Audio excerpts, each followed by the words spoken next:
Madalas kong naririnig na nagpo-post sa social media, "Lord, bigyan mo naman ako ng mahabang buhay." Naisip ko, kailangan ko bang hingiin sa Diyos yun? Given na eh. Alam na ng Diyos na lahat tayo gusto ng mahabang buhay. Ako, ang gusto ko iba eh. Gusto ko yung gamitin ng Diyos yung buhay ko sa kabutihan, yung kaloob niya yung masusunod.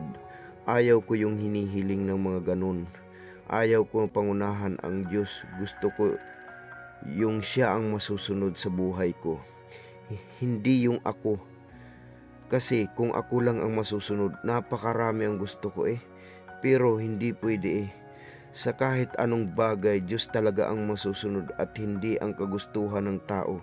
Madalas nagsasabi ng iba na sana paggising ko maraming blessing. Nako, ang daming blessing kasi yung kagising mo pa lang sa bawat araw, malaking blessing na yun na hindi mapapalitan ng kahit anong bagay, lalong lalo na ang pera.